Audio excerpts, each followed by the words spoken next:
What's up, everyone? Welcome to the Horror Show. I'm Cecil Laird. I'm Ian Fuego here. Luis Hernandez. Marcia Parker. And welcome to American Horror Story Roanoke and the Connecting Seasons. Now, if you haven't been to any of our panels yet, we ran 2 yesterday. We are we are a horror variety show on YouTube. We do movie reviews, how-tos, celebrity interviews, trailer reactions, news every single Friday, everything under the horror umbrella, and we are all huge American Horror Story nuts, and so we wanted to just come and talk about all of that with you guys today. Now, the way we do it is rather than just going through season by season, we actually have some categories that we're going to go through, each of our favorite sort of things, and it's just a little bit of structure for you guys. So if at any point you guys do have a comment or anything, we won't be able to call on a huge number of them, but if you've got something hugely important you want to say, then raise your hand, and if we can, we will snag your comment, okay? Hopefully they'll allow everyone to stand in the back. I don't know if they will, but hopefully so. It looks like, do we still have one seat up here?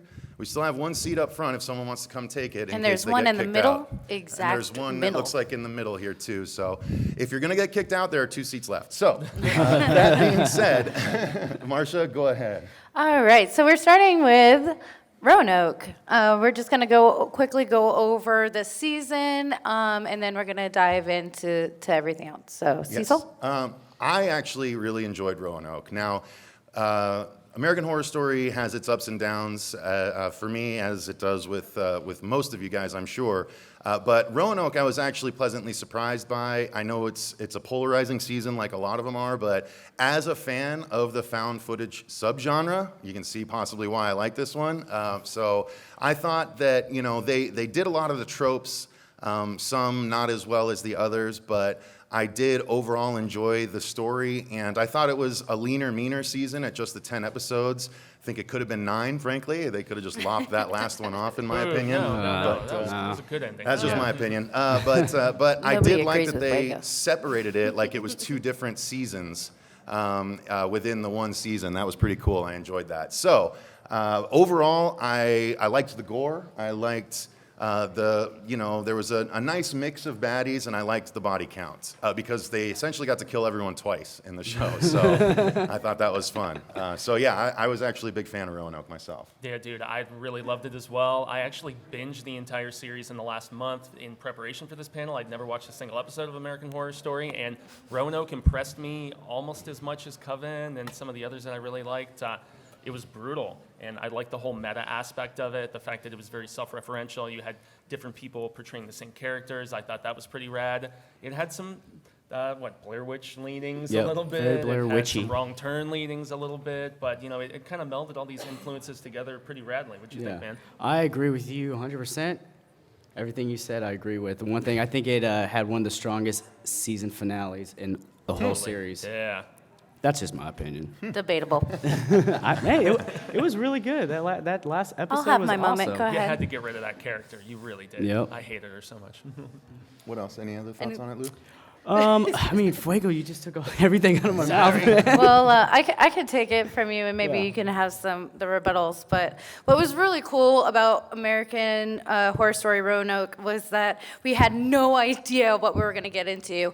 And it brought me back to the first season, because I still remember when the first time I watched American Horror Story, my heart skipped a beat, and I'm like, yes, And I noticed ever since that, when we knew what we were going to get, like Asylum and Coven, I'm sure everybody had their own ideas, like, oh man, I hope they do this and I hope they do that, and then you probably didn't get what you want at all. Because there was all the fake teasers, right? Yeah, the promotion for that I'm show. talking about the other seasons, because you kind of got an idea in your head for months, like, oh, I thought Coven was going to be about Salem, and it kind of was, but not really. And I thought Asylum was going to be a little bit more driven, but I think the second time I watched it, I respected it a little bit more than the first time. But with Roanoke, you have no idea what you're gonna get. So you had that fresh look, and everything was exciting, and you had no expectations, which I think helped the whole thing grow and be successful. Yeah. Someone like Jaime, who didn't really have the same experience because you didn't wait every season for it to come out, but it really helped me get back to the original roots, and I loved it so much for that. And the characters were amazing. I felt they underplayed Evan. Peter Evans. Oh, wait. Did I just mess up his name? Evan Peters. Evan Peters. I did mess up his name. I did it backwards. AKA I love Quicksilver. him so much, but I feel like they didn't utilize him as much, and I was super sad about that. But hopefully next season we'll see him more. But everybody else did such a fantastic job, and I love the split up between the seasons. So, and there were a lot of tie-ins too. Yep. Have to say Kathy Bates though, the fact that she like kind of embraced her Kathy. character and went psycho status, that was really cool. Yeah, that was weird for me. Like I thought it was an interesting turn for the character. You know, like she was playing in a loony, and she actually was a loony. She got a little too into it, but she got a little frustrating towards the end for me. But still, nonetheless, she was way more enjoyable in this than I think in some of the other. Do you think she overplayed it towards the end? Maybe a little bit. Yeah. I don't know. I don't know. I guess I liked what she did. I just didn't like how they made her. She just was so big when she was like going nuts that I wanted her to rein it in. The whole just a show was little bit. big. Like everything was like a parody of like what it was doing. Yeah, I guess I that's was more true. annoyed by the Hictas personally, but Yeah, those guys were a little. Yeah, they were very wrong turny. Yes.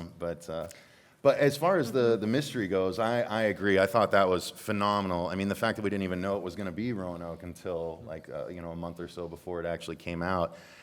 Just 26 different teasers or 25, I can't remember which. It's but 26. a lot of 26, bait yeah. and switch. The But promotion that was for that so, one was really like genius, I think. Like Yeah. with the question mark before the 6, and like just like you said, 26 teasers of everything, and you just had to guess like what's it gonna be, and then they pull it like underneath from you, and you're like, oh, it's reality TV. Yeah, exactly. Well, and then they said, well, one of them was right, and then the one they showed that was right, it was like, yeah, I guess that was right, but like it didn't focus. Like, and there were aspects of other ones that were right too. Yeah. Like, so it was a little frustrating ultimately. But during the time that they were being released, it was nice that we got essentially 26 little short films of ooh, what if? But they were all done so well. It was really cool. So. I feel like they should do that for every season because I just don't want to know. It's kind of like I don't like to. I mean, we do a lot of trailer reactions, but a lot of the time I'm like, I'd rather just not watch the trailer because I just want to be surprised. So.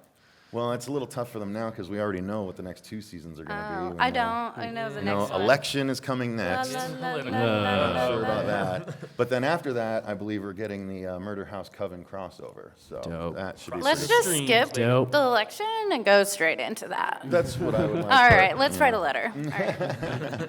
All right, so let's move on, Marcia. To our favorite season. We're going to start with Mr. Cecil Laird. All right, so I went with Asylum, and the reason I went with it is because I Yeah. thought, thank you. Yeah. This is totally It was okay. a fantastic pick. I know. I appreciate it. No, I really liked Asylum because it was the most anthological within the season of the whole anthology series. You know, every episode practically focused on a different subgenre within the horror genre. So we got an aliens episode, we got a Nazis episode, we got a ghost episode, we got like everything that you could ask for as a horror fan was touched on in there, and some, not quite as strongly as others, and it did get a little weird sometimes, but it was still, I thought, the most cohesive and, again, the most anthological, touching on the different aspects of the horror genre within that one season. That's why I really liked that one a lot. I don't know, there were some aspects I didn't like. I wasn't a big fan of the singing hour and all that stuff. And that damn jukebox song was in my head so much. It's But it was coming, so it's- good. But, just wait. Just hold on. yeah, I know. I got a surprise.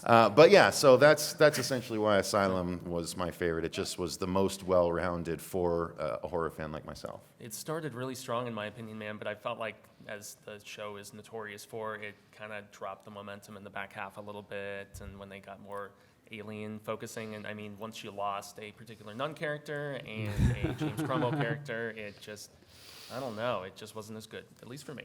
So, Lou, what No, about Asylum you, was man? great. I dug it. Not my favorite of the seasons. I'm going with Hotel. Well, we'll get Well, there. sorry. don't ruin My it. bad. Sorry. Don't Okay. ruin it for everybody. Gosh. All right. So back This to thing Asylum. Yes, great season. I love like you said, the aliens, the mad scientists, the religious aspect, like the repressed sexuality, like, you know, all that jazz, like the bloody face stuff. Genius. Like, it's just a melting pot of everything I like about horror. So I actually love seeing the guy from Maroon 5 get killed. oh, that was pretty That was pleasing. pretty rad. That was that was a good way to start a season. Right. Marcia, what do you think about it? Like I said about Asylum, the first time I watched it, mostly I was just like, what? What is this? Because I was expecting something completely different. It was the expectations portion. But the second time I watched it through, I was like, oh, okay, I gained a bigger respect for it. And there were some parts I thought, I'm like, we could have done without. Wasn't a big fan of the Nazi doctor. Sorry. But there were, sorry. and I did choose a few things from Asylum that did rise above other aspects of the other seasons. So, but I'll get to those later. So let's go ahead with Jaime in Fuego with his pick. I love Coven. Coven. Coven is my favorite Anybody? season of the show because I No- did no- really no feel Coven like fans. from start to finish, it actually like just stuck the course, you know, as opposed to diverting and, you know, like half of the season's going to be like this and then the other half is going to, you know, focus upon this. This one, I really honestly love the whole, you know, Nolan's voodoo versus the Salem, you know, white witches. I thought it was a badass confrontation. Maybe it lost a little momentum when they became homies, you know, in the back half of it, but still, I mean, I love witch films. I know not everybody on this panel does, unfortunately. That is not true. You're taking things out of context. Just a little bit, maybe. Just but bad witch things. I'm very selective with your witchcraft stuff. I know. But yeah, Taysa Farmiga I thought was great in this. Personally, she did a badass job. I'm sad that she's really only been relegated to that one episode in Roanoke after season 3. I thought she was great in season 1 as well. Evan Peters, he was maybe one of my only weak links in this because he's such a damn good actor, and the whole just Frankenstein thing didn't work so well for It was me. so underutilized. And the weird stuff with his mom, yeesh, that was pretty grody, yo. See, I like that. I don't know what your relationship I'm just saying, was like it with just, your mom you guys about are it gonna it. get just a lot of added, insight it into just us, I added think, something to it, a creepiness, a creepy factor. Yeah, and also Lily Rabe, I into it. loved her character in this. Even though I didn't like Stevie Nicks' appearance, I thought that was a little forced, but I mean, hers the necromancer, like raising everybody. I think just about everybody on the show died at one point and was risen from the dead, as opposed to the other seasons where there's ghosts that are taking physical forms, and that doesn't work so well for me and a lot of others. But yeah, Coven I thought was complete, awesome, and yeah, very good. Best Jessica Lange performance too, Yes. in my opinion. No. That's a Yeah. good one. My thing with Coven is, you know, you knew Jessica Lange was on her way out, and they brought in Angela Bassett and Kathy Bates, and love it.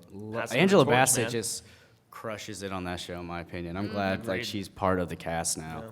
But yeah, the whole voodoo stuff. I think Coven has one of the best openings sequences. The black and white voodoo stuff is really great. But yeah, at first I hated it. When I first saw it, I was like, "Fuck this." But sorry, but then I watched it again. I was like, you know what? Now I understand what it's about. So I actually really want to hear what Cecil has to say about Coven because I know he wasn't a big fan. I'm going to keep it short because we're not going to have time to chime in on everyone's response here. So I thought it was okay. I like the Axeman, but overall, why you know I don't like witch stuff. So why are you trying to throw me under a bus or something? No, not at all. it's Dude, just there's it's okay. zombies in there. I mean, it was cool. Another thing that I really don't like is it's overdone, but nonetheless, yeah, I thought Coven was okay, just okay. I was a fan of the Axeman.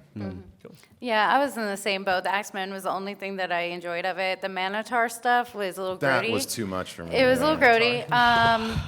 The zombies, I guess, were kind of cool. Like that one moment when she's battling the zombies, I was like, Yes. you go. But that was about it for a whole season.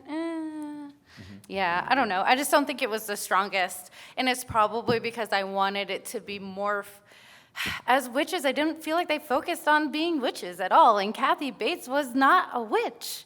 yeah, but she was still Yeah, good on the show. Yeah, but they try to, I don't know. She just wasn't a big villain for me, and I'm going to hold my tongue on some because I think we The have her first coming episode out, was but- called Bitchcraft. I mean, come on now. It's awesome. I don't know. I didn't think it was as strong, but we'll move it on to Lou's pick. Yes, mine is Hotel, and simply because, yeah, right? Hotel's not bad. It reminded me a lot of Asylum. It took it back to a location that wasn't a house, and it was just sexy. I mean, Lady Gaga. It was the most oversexed of them. That's Yeah, and you know, I like a little eroticism with my horror, and I thought Lady Gaga, that little foursome scene with the blood I was like, yeah, okay, I'm in. I'll watch this. But yeah, I like the little vampire aspect. It reminded me a lot of what was that movie with Bowie? Oh, The Hunger. The Hunger. No. Yeah, very posh vampires. I kind of did enjoy the homosexual undertones, or not even undertones. They're just right in they your were all over face. the place. well, to be fair, they're in every season. But this was like strong. On it. Yeah. I don't know that spiked dildo though, bro. I mean, that was vicious. That was a good one. But yeah, Hotel. Yeah, again, it reminded me a lot of Asylum, so that's why it's my pick. Yeah. I hated the detective. I thought he was so annoying. Same. I couldn't Bentley? stand So him. annoying. Yeah, he's terrible. And it was so Whatever. predictable, too. I was like, I didn't like Evan You're Peters. predictable. Yeah, Evan Peters was great in that one. Yeah, I he thought. really I shined liked in him. that one. I love the serial killer aspect of Hotel. I'm a huge serial killer fan. See, that offended me. Really? I did. When I watched that episode, I was like, damn, I think they crossed the line here. No. I felt like really, my stomach turned. No. Almost like glorifying serial Glorifying killers. serial killers, yeah. Like, Yeah, They're well, not such Yeah. bad guys. Yeah. They're just I mean, welcome to the world we live in, dude. Come on. just saying. Well, I think, to me, the serial killer's got to have a good niche. They got to be creative, use their hands, be in it. Don't, Use their hands. gotta get it in there. Gotta Gotta get get close. dirty. Gotta get in their minds. Be creative. I mean, building a hotel like H.H. Holmes. That's what it reminded me of. When H.H. Holmes built a hotel that was a death trap. I mean, that's what we're talking about here, and it just made me so happy. See, the thing that bugged me about this season, just like with Murder House, is that ghosts can apparently take physical form. They can have sex with people. They can kill people. Get people It just- pregnant. I don't know why Yeah, that it bothers just you. kinda- Well, just before seems we so talk weird to me, about but- that, let's talk about Murder House because, Yes. come on, you guys. Murder House, come on, louder, louder, yeah. Woo! Murder House is awesome because obviously it was the first season, so it really grabbed me. And I am a huge fan of haunted houses and the stories that can evolve around the haunted house. And a lot like Hotel, if you die there, you stay there. And the interactions with the ghosts and the living were really fun. And especially when they're like playing with their minds, like, yeah, we're real people, just kidding, now I'm gonna try to kill you. I loved it so much. The one scene that really got me was actually the second episode when they were focusing on the two nurses, when the nurses were killed and they mimicked, they had the three kids come in to mimic the murders with Vivian and Violet. And I don't know what it is about that episode, but it has really stuck with me throughout, probably because I'm terrified of home invasions, and I feel like that going that way would be horrible. But I really dug in. It really stuck with me. Evan Peters really shined in that too. He really helped build that relationship with Violet. I think she would have annoyed me a lot more than she actually did if he wasn't co-piloting her. And then even though it's kind of sad that they touch on the fact that he was a school shooter, I thought they did it really elegantly and made him face up to the consequences. So it wasn't really glorifying that aspect. It was kind of bringing it to a real place. So I think they did a fantastic job, and they really hypened the series and allowed it to go this far. And I just wanted more and more and more. And I think, Murder House, woo. And who doesn't want the ghost to come back and murder you people? and then capture your soul? I mean, come on. Well, That's and awesome. also they left it wide open for further exploring what Yeah. happened to that kid. Oh, yeah. So Yeah. that's Yeah. probably what that crossover season will be about. Yeah. All right. Cool. And I guess we're moving on then with favorite episode. Cecil Laird. My favorite episode is the origin of Twisty in American Horror Story Freak Show. I liked Twisty so much that he was my very first cosplay. Did some fun things, got dressed up as him and chased people around Mill Avenue a couple of years ago. That was fun. There is. It's an episode on the channel. You can watch it. First off, he was really scary, and I'll get into more of that for a little bit later. But this episode in particular really just made me feel for him, and it was like, yeah, he's evil, but, like he says, I'm a good clown. Like, it's so sad, but disturbing because you get a look at his face at the same time, and you find out why, because he was even bad at killing himself. Like, it's so sad, but it was so affecting for me, and honestly, it was the death knell for that season for me, because post-Twisty, I hated Freak Show. Even with Dandy Twisty, it didn't matter. Dandy Twisty. Dandy Twisty. But yeah, that one episode where we got to find out just why he is the way he is, and God, when he first had his face blown off and he was wrapped up, and the way he got his mouth was just pressing, so all the gore came through and a smile and the gauze. It's like, oh, that's disturbing, but really cool for a horror fan. So yeah, definitely that episode for me. So you might see a trend with Halloween episodes here. Yeah, I think we all I picked a love the Halloween. Halloween two-parter in Coven. That was actually the aforementioned zombie, breakdown fight of craziness where Taste of Formiga goes all evil Ash, and he's like slicing, people in half and going nutsoid on it. And it was also this two-parter where they really sowed the seeds, in my opinion, of the conflict between the, Nolan's voodoo aspect and the Salem ladies and stuff. And so I actually think at the beginning was where the young kid got killed in the first episode. Mm-hmm. And then, that was where we first saw zombies getting risen to go tear those, insane racists apart, as they really well deserved, in my opinion. So, yeah, brutal, awesome, and I just love seeing chicks kicking ass. It's good stuff. Oh, I thought I hit it. Sorry. All right, this one's mine. This is another Halloween episode. It's the second episode of season 2, Trick or Treat. And simply, possession and demon possession, all that jazz freaks me out. And I think the way they handled it in this one it was really beautiful. And they also gave you, you got to know more about what Sister Jude, right? Like her background and where she came from. And the cinematography in it, I thought was great when they're trying to escape. And there's like the doors open up. And then it's all that red lighting. And there's that tracking shot. I don't know. I thought it was like it was just an artistic episode, in my opinion. Crazy possession with that kid. Yeah, man. It Like was horrible. the things coming out of his mouth, what he was saying about all the characters, it was creepy. It made I don't know. Again, it made me feel sick. Awesome. I also went with Devil's Night for Hotel. Yeah, yeah, that's right. I know. No, I thought this was really cool because it was actually a really important episode that you don't really realize until later in the season how important it actually was. And just to see, like, almost all of my favorite serial killers in one room enjoying their evening with absence and murder, it was pretty cool. And John's reaction to everything of him like, I have no idea why I'm here. This is so surreal. Is this even real? Is this reality? Is this real life? Is this real life? And yes, sorry, John, it was real life. And I just think it was so cool because in the end, spoiler alert, when you find out that he belonged there because he also was a serial killer, it just, yeah. I was like, this is amazing. I just thought they did a really good job throughout the whole thing.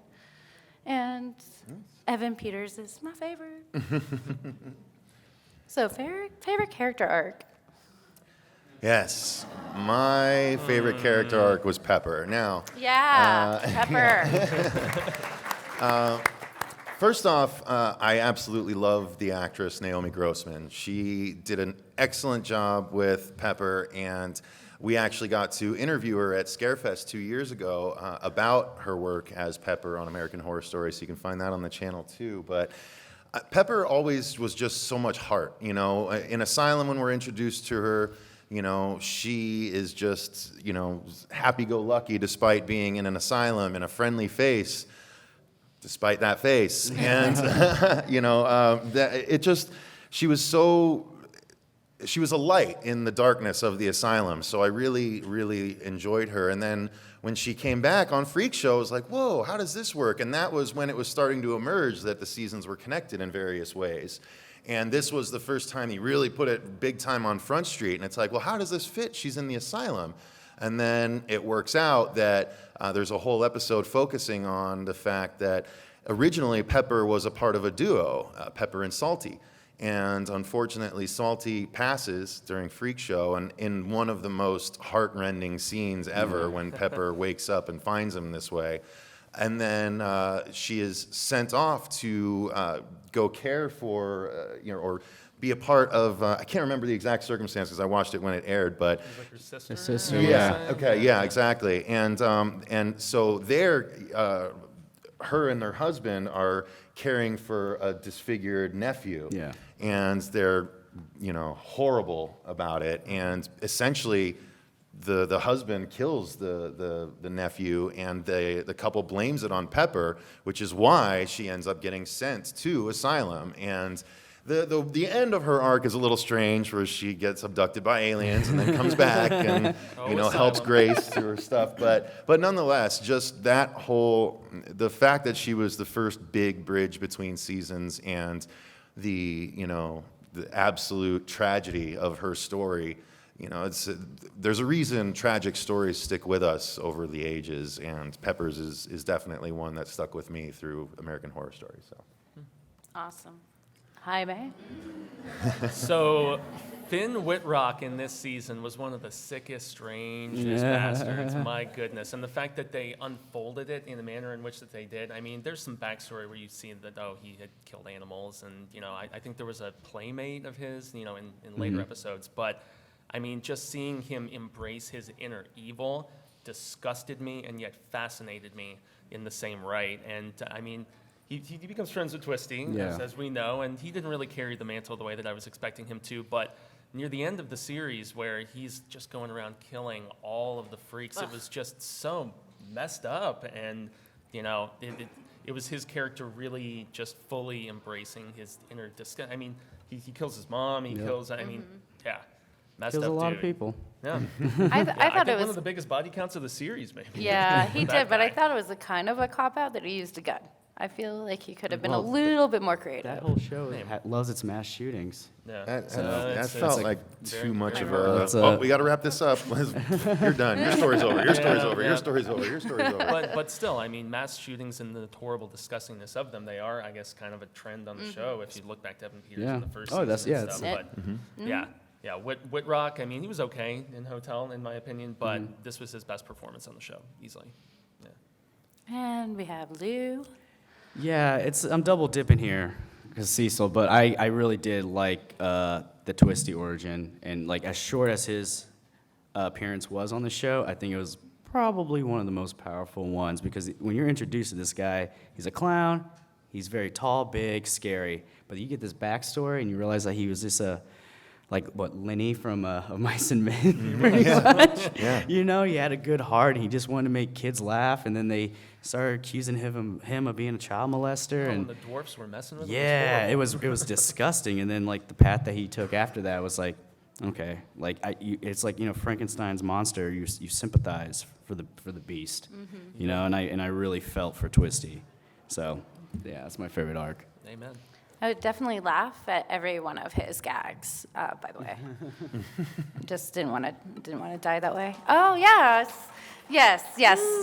Again, Sister Mary Eunice is amazing. I loved her. I think Lily totally shined in this role, because she starts off as this really shy and demure and innocent character, and just like every time Lucifer kind of possesses somebody, it changes them in a way, and she totally captured that by being manipulative and sly and killing people and trying to take over the world one death at a time, and she really owned it. I was terrified of her character, and it was really sad to see her go, but I thought it was such a cool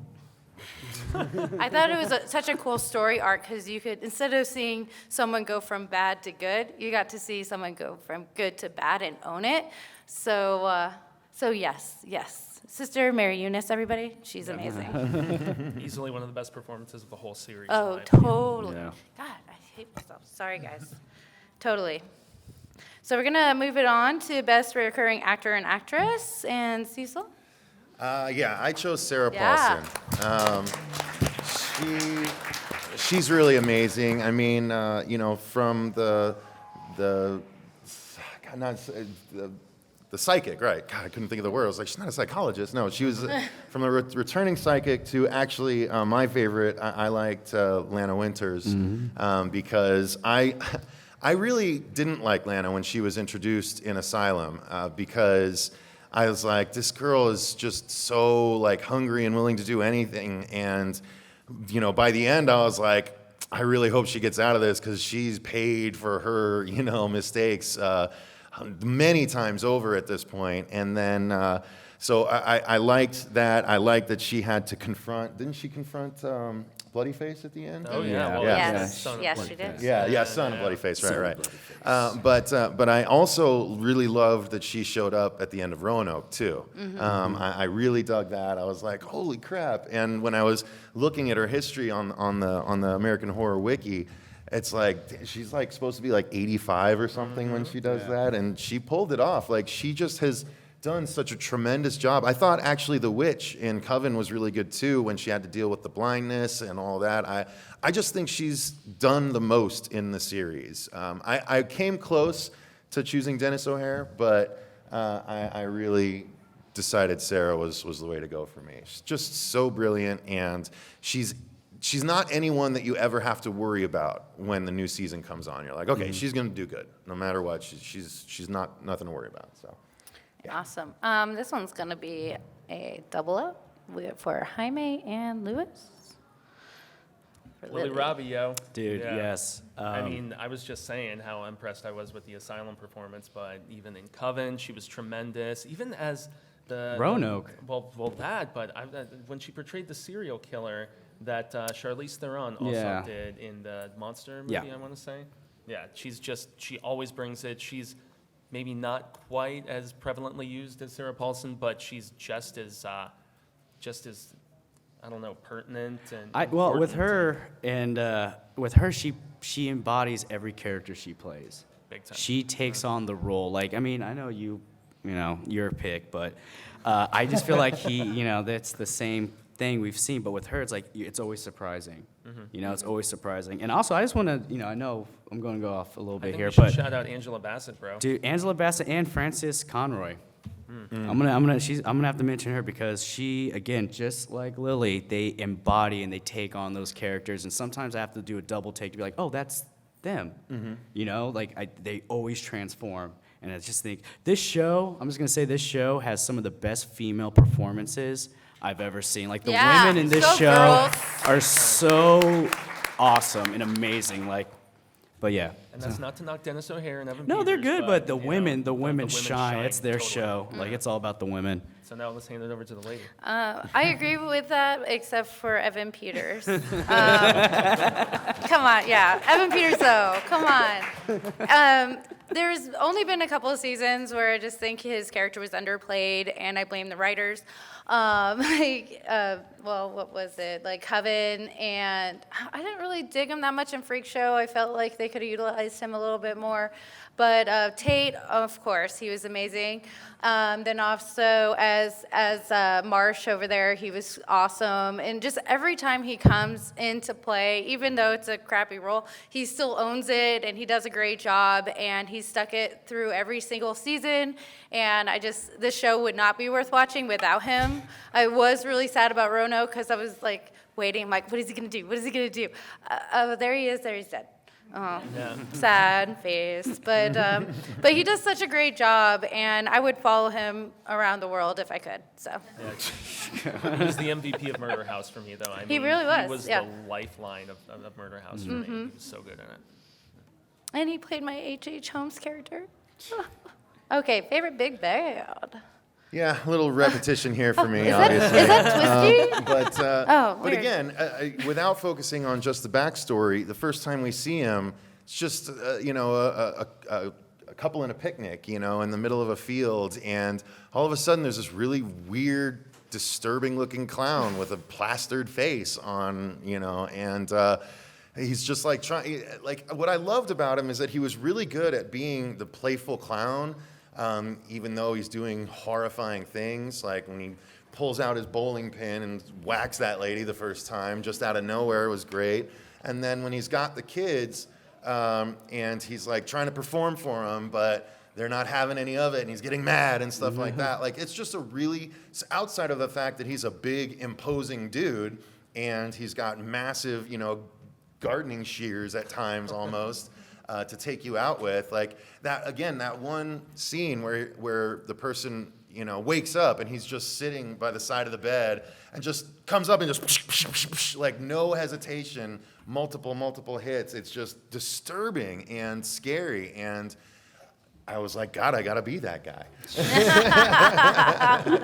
So yeah, we hand sewed the costume, and it looks really good. The mask leaves a little to be desired, but it was literally after that first episode appearance that we made the costumes, so they didn't have the masks at the costume shop and everything. I had to take a green, almost like a Fury Road, Immortan Joe mask and cut everything except the mouth out and repaint it and everything. So it was good fun, and there was a very good reason why whenever I donned that cosplay at Phoenix Comicon 2 years ago, I had it, and it always grabs people's attention. And I think the reason is because this guy was one of the scariest guys that any show or movie, horror show or movie has ever produced. So definitely Twisty the Clown, for sure. All right. And then Hans Gruber. So I went with Hans Gruber. I know Nazis are a little bit overplayed at this point maybe, but I'm going to vouch for this guy because of the fact that he was a big enough bat that they brought him into another season very briefly in one specific episode. So in Freak Show, when you're exploring the history of Jessica Lange's character and how she got her legs cut off and everything, the guy who actually fixed her with those wooden leggies and stuff, he got taken into Nazi captivity and was tortured by a young John Cromwell, James Cromwell's son, which is kind of interesting the way they tied that all together. But yeah, I mean, Nazi experiment, horrific stuff that went on, the fact that he was in hiding at the asylum, the fact that, I mean, what he did to Chloe Savini, if I'm pronouncing her character correctly, disgusting. And the fact that he had these weird experimented creatures wandering around the asylum and stuff, one of the few things I was sad they didn't explore properly or explain very well. But yeah, Cromwell, when he was no longer on the show, when him and Lily Robbie both went, and got burned up on that coffin, I felt like the show just wasn't the same after their absence. So yeah, Cromwell all the way, man. Hell of an actor. Yeah. All right, I don't want to butcher this you can clap name, on this one. but Madame Delphine Lalaurie, I think is that how you say it? Close. Yeah, right. I mean, she's not your typical big bad like Twisty, like all those bloody face and all that jazz. But I mean, she was just this horrible racist who did horrible shit to her slaves. I know they wanted to. It seemed like in Coven they wanted to give her her redeeming qualities, but you can't get past the shit that she did, and it's Kathy Bates. So, yeah, she's one of my favorite big bads, just simply because she was just a piece of shit racist. And she did get what was coming to her many times over in that series, but I just feel like they could have done a little bit more with her. Isn't that a trend on the show, though, with like giving bad characters redeeming qualities, like some silver lining of sorts? I Just mean, go they did it with just Jessica go full Lange villain, every man. time. Just go full Otto. I took Bloody Face. I had to. I'm a serial killer fan, and Bloody Face is the ultimate. I mean, he even passed down his tradition to his son, which was pretty cool. And just Dr. Thredson, the reveal that it was Dr. Thredson. I mean, I kind of wanted it to be him, but you didn't know. But when Lana Winters. When she saw, I love that when she's sitting there on the couch and she's like, this guy seems a little weird. Something's not quite right. And that's a pretty lamp made out of skin? Like, what? Is that a nipple? I was like, yes. And next thing she's like laying on his workbench, ready to be tortured. I was like, this is awesome. So I just thought he played it really well.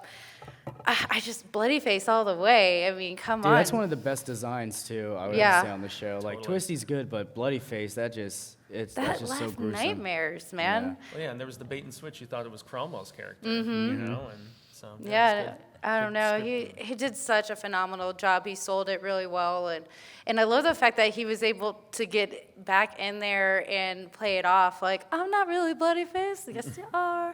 And then Lana Winters, you know, she reveals at the end, and then she comes back and just slowly murders her own son softly, which was so sweet. So beautiful. So it was so sweet. So beautiful. It was the. How else are you gonna end that? I mean, you just had to. So I honestly want Siler to come back to American Horror Story. I do too. he, man. that, Zachary I know, Quinto like he was so crushed it. amazing. Yeah, he was really did a good. great Hell job, of an but he actor. does a great job at everything he does. So, Mm-hmm. we'll move on to musical moments. Uh-oh. Okay, now this is standout musical moments. This isn't necessarily best musical moments. Stuck with us. Yes.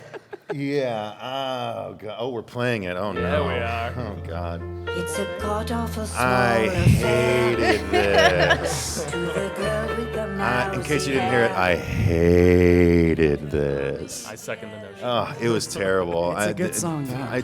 Okay, there's better ones, and it's just so anachronistic. Outside of the fact that they always have anachronistic, song musical moments. This just made no sense. It didn't. I didn't feel that. Maybe I just was so blinded by my rage for it that I didn't see any connection to the lyrics to the show. Because I was like, is there life on Mars? The fuck does that have to do with the freak show? Like, pardon my French, but that's. I'm sorry. I just didn't understand it, and I hated it, and it made no sense. And when they started throwing stuff at her. I don't think they did it. Did they do it in this performance, or was it? I don't know. Well, She does this it's song. on. Yeah. there, Either I way, it was think, if cathartic when they happens. started throwing stuff at her on stage because I really wish I could have done the same thing. It just was awful to That see. accent, though. None of it was worth any of my time at all. So yeah, I hated that Life on Mars by Elsa Mars. Oh, is that the connection? Don't care. Stop it, please. I'll tear the man. screen down. Well, Oh wait, I skipped it. Oops, sorry. Well, unfortunately, we're going to keep that gravy train rolling because, man, it's okay if you're doing like a 60s, 70s kind of thing, but I don't understand using a contemporary song. So when she sang Lana Del Rey, I love Lana Del Rey. Gods and Monsters is a badass song, super good. But when she's singing about wanting to be like Jim Morrison when he's in diapers at the moment, it just really, it doesn't make any sense. And it was one of the only things that really bugged me about this season is the fact that they're doing contemporary songs almost like, I'm sorry, I'm going to piss some people off, Moulin Rouge. It bugged me when they're doing Nirvana and it's supposed to be the 30s or the late 20s, Germany and stuff. It just, I don't know.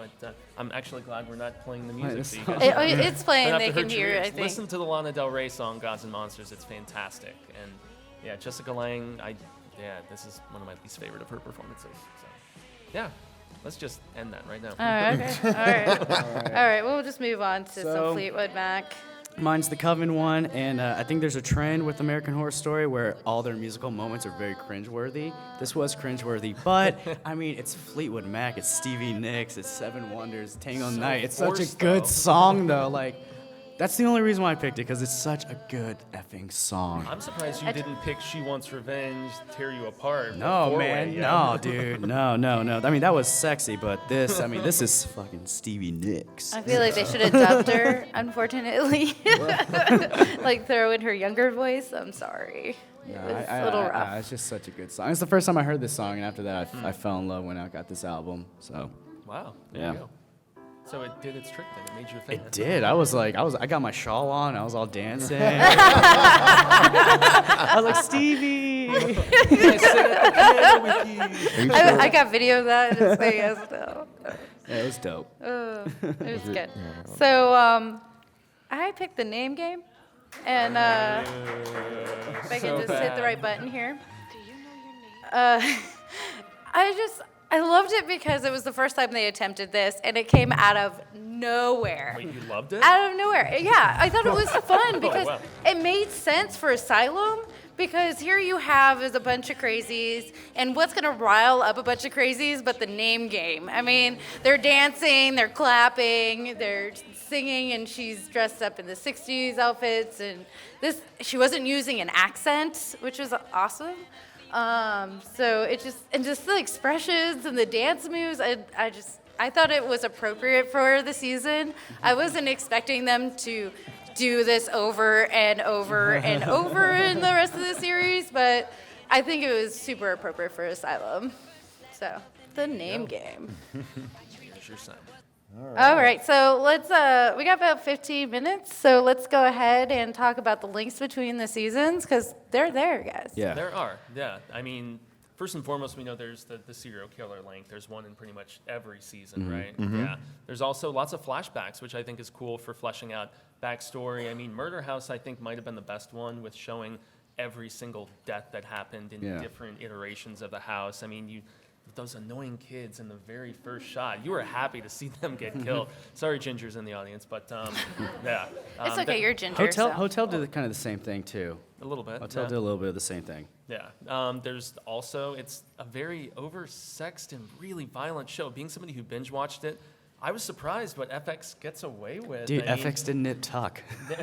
so it's from the same watch. Yeah, you ever watch nip Yeah. tuck? Like, I think ugh. Brad Fuller did both. Yeah, of them, Ryan if I'm not Murphy, I think, mistaken. right? Yeah, so, but they didn't really start to have the connective tissue until season 4 with Freak Show, when Pepper showed up, like Cecil mentioned, and also seeing Hans Gruber in a younger form, and then Didn't we see the, I thought the first instance of the crossover was the appearance of the doctor's basement from Murder House in one of the seasons. I can't remember if it was Coven or if it was Freak Show where that happened. Well, in but- Hotel, remember, yeah. you've got Lady Gaga. Well, going they to went get- back a few yeah. times, but I think the very first crossover was the first time we saw Dr. Montgomery? something in the, maybe it was the nurses from Asylum, or something. I can't remember. If any of you guys remember what I'm referring to that I'm reaching for, but someone was taken down to the doctor's basement and was strapped to the table to get experimented on in a later season. It was like, oh, that was the basement from Murder House. Well, wasn't it in Hotel where it was they had No, I the know they abortion? did it a couple times. Is the thing. That Oh. wasn't the first time I'm talking I about. just But anyway, remember that one. go ahead. What was next? Yeah, also another cool callback in Hotel was where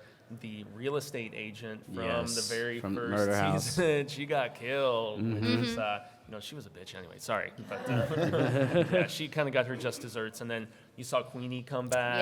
Yeah. I mean, there's lots of cool callbacks. Piggy Man, season Piggy. 1, and then Roanoke. yeah. Oh, that's right. Yep. Yeah. Piggy Man, that was a good one. Well, not only that, but season 1 mentions Roanoke. Roanoke, yeah.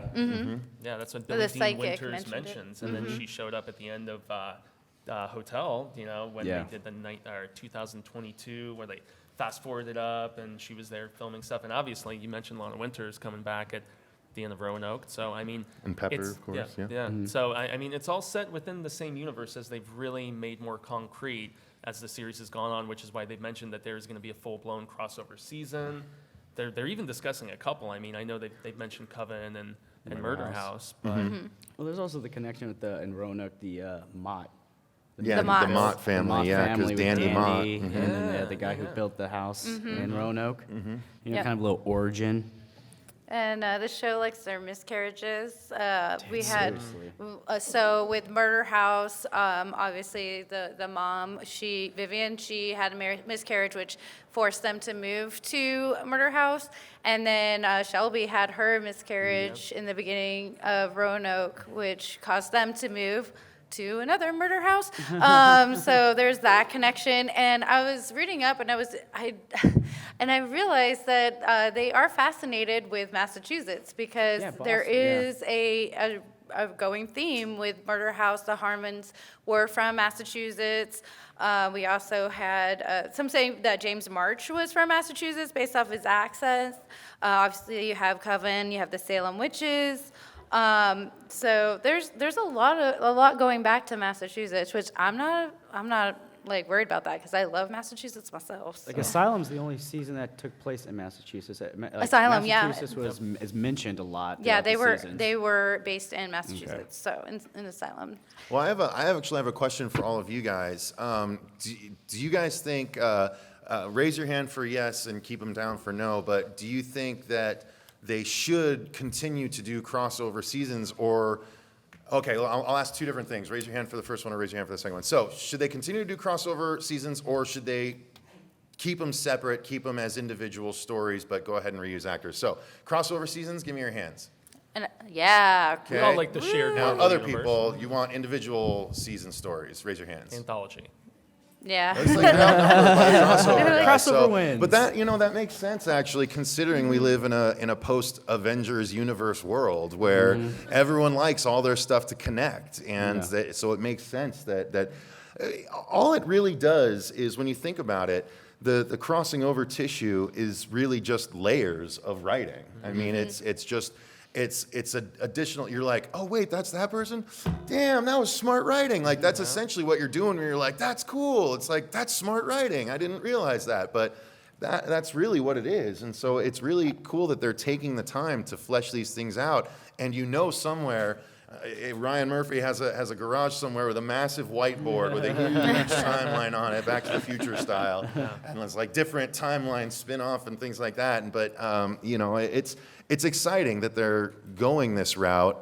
I just worry that other shows are going to try and mimic it because, you know, being first through the door is good, especially when you maintain your quality, but it always brings, you know, copycats that are usually done more poorly. Yeah, there's a reason Stephen King has a personal historian, Robin Firth, who keeps everything Dark Tower interlocked with all of his other stuff, you know, in proper accord, so you know everything is connecting properly. So, yeah, I think it's cool. You can have something that stands on its own, but for those who have watched the other seasons, get that little bonus, you know? Yeah. I mean, I love shared universes, so I'm all for crossing over. And, like, again, you can play with characters and histories. I mean, it's called American Horror Story. It's not called, you know, Canada Horror Story. North America. South I'm not sure where you're going with that. You know, so it makes Mexico sense. Horror It Story makes would be so it makes awful. sense Do that they- do everything they is scare kind of you? connected. You know, it's like, you know, different times in like, you know, the America. You know, so yeah, keep it crossover. I say anthology too, and bring back all the actors and bring new ones. Just want all of it, don't you? Yeah, I want Yeah. Cuba to come back. You want it all? Are there any connections that you guys know of that we didn't mention that you want to talk about? Any characters or got seasons? one Yes, in the please, back. in the back. I just heard recently, they were saying that Shelby's character in Rolo may have been a witch Oh. that didn't know her powers. Ah. Her husband was in the hospital dying. She kissed him and started bleeding in a miscarriage. Oh.